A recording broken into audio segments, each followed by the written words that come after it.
তোমরা যারা কওমি মাদ্রাসাগুলোকে বন্ধ করার ষড়যন্ত্র করছো, তোমরা যারা কওমি মাদ্রাসাগুলোকে দুর্বল করার ষড়যন্ত্র করছো, তোমরা যারা কওমি মাদ্রাসাগুলোকে ভেঙে ফেলার দুঃস্বপ্ন দেখছো, মনে রেখো এই দেশের লাখো কোটি তরুণ আলেমরা থাকতে তোমরা কোনোদিন এই স্বপ্ন বাস্তবায়ন করতে পারবে না। কথা বলেন ঠিক কিনা?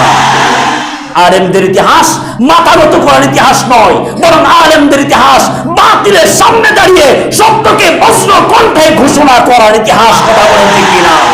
সাম্প্রতিক সময় আমরা গভীর উদ্বেগের সঙ্গে লক্ষ্য করছি কিছু ব্যক্তি, কিছু গোষ্ঠী, কিছু মিডিয়া, কিছু মহল, বিশেষ করে হিজবুত তাওহীদ নামক হিজবুত শয়তানরা পরিকল্পিতভাবে কওমি মাদ্রাসাগুলোকে বন্ধ করার ষড়যন্ত্রে লিপ্ত হয়েছে।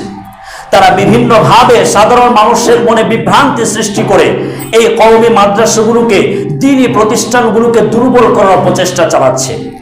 সেই ষড়যন্ত্রকারীদেরকে আজকে জুমার আলোচনার মধ্য দিয়ে স্পষ্ট একটি মেসেজ দিতে চাই। মনে রাখবেন, কওমি মাদ্রাসাগুলো কোনো ব্যক্তি, কোনো গোষ্ঠী, কোনো জাতির প্রতিনিধিত্ব করে না। কওমি মাদ্রাসাগুলো কোনো ব্যক্তি, কোনো গোষ্ঠী, কোনো জাতির একক সম্পত্তি নয়, বরং এই কওমি মাদ্রাসাগুলো এদেশের লাখো কোটি মুসলমানের দ্বীন, ঈমান শিক্ষার অন্যতম একটি শক্তিশালী দুর্গ হিসেবে যুগের পর যুগ ধরে কাজ করে আসছে। এই কওমি মাদ্রাসাগুলোতে শুধুমাত্র আলেম তৈরি হয় না, এই কওমি মাদ্রাসাগুলোতে দ্বীনের দায়ী তৈরি হয়, কুরআন সুন্নাহর সাহসী সৈনিকরা তৈরি হয়, খতিব তৈরি হয়, যাদের কাছ থেকে আমরা জুমার আলোচনার মধ্য দিয়ে দ্বীন শিখি, ইসলাম শিখি। সুতরাং যারা কওমি মাদ্রাসাগুলোকে টার্গেট করে এগুলোকে আঘাত করতে চায়, তারা মূলত এই জাতির দ্বীনি ভিত্তিকে আঘাত করতে চায়। কথা বলি ঠিক না? আপনার শরীরের মধ্যে যদি অসুস্থ হয়, কোনো অঙ্গ যদি পচে যায়, তাহলে ওই অঙ্গটাই কেটে ফেলে দিবেন না গোটা বডিটাই কাটবেন? কোনটা? প্রশ্ন বোঝেন নাই?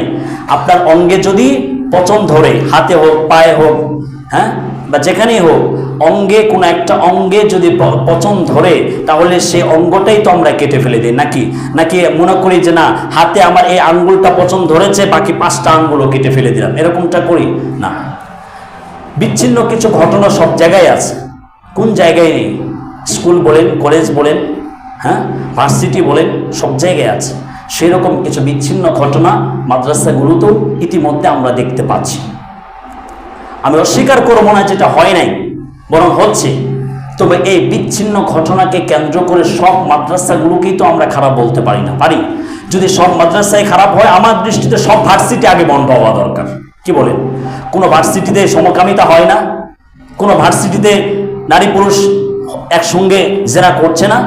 তাহলে যদি মাদ্রাসার দিকে আপনি আঙ্গুল তুলেন, তাহলে প্রশ্ন উঠবে আগে ভার্সিটিগুলোর দিকে। মাদ্রাসাগুলোতে আঙ্গুল টানার আগে আপনি কোন জায়গা থেকে লেখাপড়া করছেন সেই ইউনিভার্সিটি খোঁজ নিয়ে দেখেন, ওখানে সব ফেরেশতা ছিল মনে হয় নাকি? আফসোস।